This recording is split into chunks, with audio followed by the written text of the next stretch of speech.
샬롬, 오늘의 양식 정성림입니다.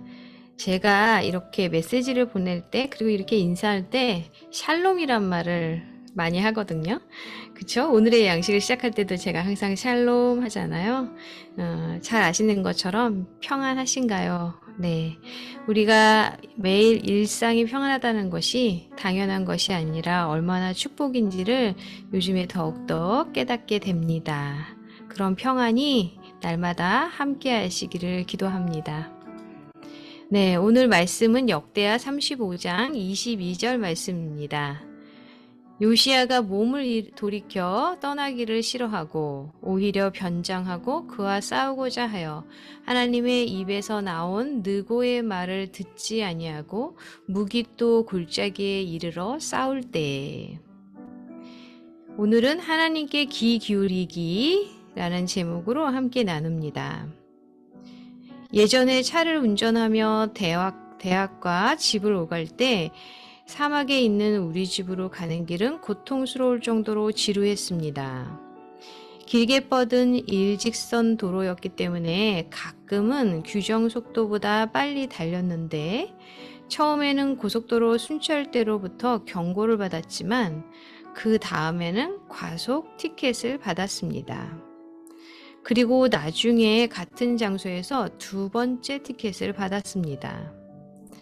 말을 제대로 듣지 않으면 불행한 결과를 가져올 수 있습니다. 이런 한 가지 비극적인 사례를 선하고 신실한 왕이었던 요시야의 삶에서 찾아볼 수 있습니다. 애굽왕 느고가 바벨론과의 전쟁에서 아수르를 돕기 위해 유다 지역에 들어왔을 때 요시야는 그를 대적하기 위해 나갔습니다. 느고가 요시야에게 사신을 보내서 하나님이 나에게 명령하사 속히 가라 하셨은즉 하나님이 나와 함께 계시니 그대는 하나님을 거스르지 말라고 했습니다. 하나님께서 실제로 느고를 보내셨지만 요시야는 하나님의 입에서 나온 느고의 말을 듣지 아니하고 무깃도 골짜기에 이르러 싸웠습니다.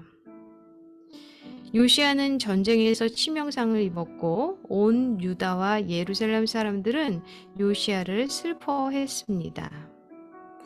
하나님을 사랑했던 요시야는 하나님의 말씀이나 다른 사람들을 통한 하나님의 지혜에 귀 기울이지 않고 자신의 방식을 고집하는 것은 결코 끝이 좋지 않다는 것을 알게 되었습니다.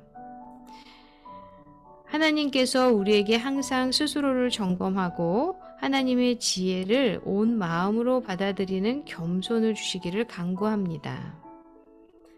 당신의 삶에서 하나님의 지혜가 필요한 부분은 무엇입니까? 오늘 하나님께 귀 기울이기 위해 어떻게 하시겠습니까? 지혜와 사랑의 하나님, 오늘 겸손하여 주님의 지혜에 귀 기울일 수 있도록 도와주소서. 지혜를 구할 때 후히 주시고 꾸짖지 아니하시는 하나님께 감사드립니다. 아멘.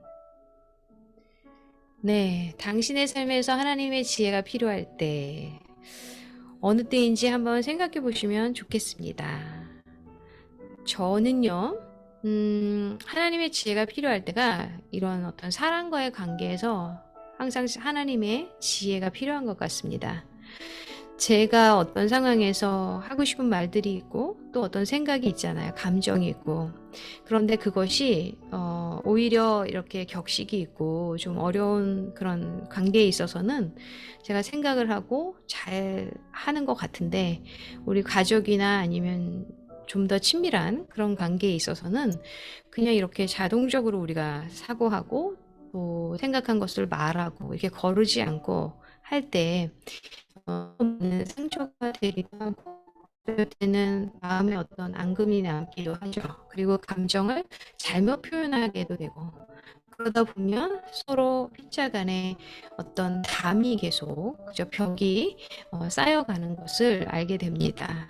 그래서 그럴 때 하나님의 지혜를 구하고 하나님께서 어떤 말씀을 주시기 원하시는지 때로는 우리가 어떤 그저 참아야 될 때도 있고요. 기다려야 될 때도 있는 것 같습니다.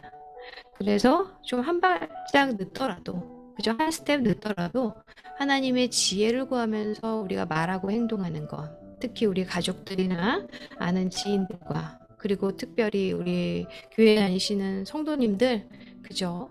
어쩔 때는 너무 친해져서 교회에 오셔가지고 여러 가지 이야기들을 많이 할 때가 있습니다. 자녀의 이야기 또는 뭐 여러 가지 이야기들.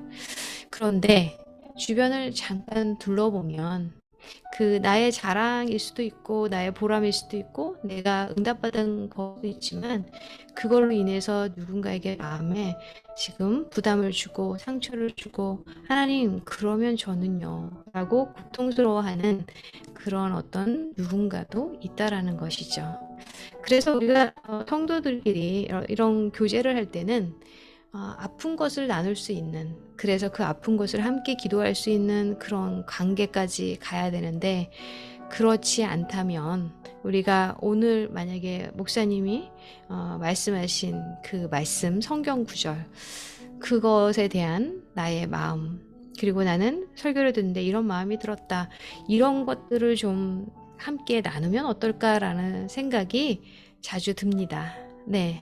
하나님의 지혜를 구하고 그렇게 말하고 행할 때 주님께서 우리에게 하나님의 지혜를 주시고 하나님의 관점을 열어 주실 줄 믿습니다. 우리가 때로는 거친 파도가 날 향해 오는 그런 어떤 폭풍 가운데, 고난 가운데 하나님의 관점이 아닌 정말 주저앉고 낭망하고 너무너무 힘들 때가 있습니다.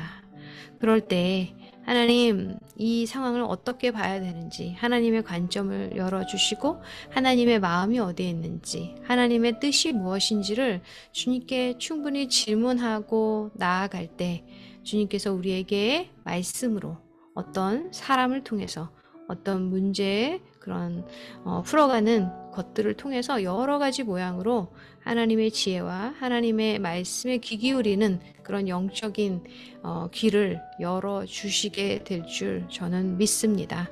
그러한 삶을 경험하고 하나님을 전적으로 의지하는 은혜가 우리 모두에게 임하기를 간절히 기도합니다. 잠시 기도하겠습니다. 하나님, 우리의 영적인 귀를 열어주셔서 하나님의 뜻을 잘 헤아려 알게 하여 주시고, 항상 하나님은 어떻게 생각하고 하나님의 관점을 궁금해할 수 있는 그러한 주님의 자녀들이 되게 하여 주시옵소서. 그것은 우리가 삶에 있어서 하나님의 그 주권을 인정하고 하나님이 우리의 삶의 우선순위가 되는 것의 그 표현임을 믿습니다. 그러한 우리 주의 자녀들 되기를 간절히 기도하고 소망하며 주 예수 그리스도 이름으로 기도합니다. 아멘. 네, 오늘 제가 이거 레코딩 하는데 계속해서 지금 저희 이 집 근처에 뭐를 하는지 소리도 좀 나고, 오토바이 가지고 다니는 청년이서 소리도 났는데 어떨지 모르겠네요.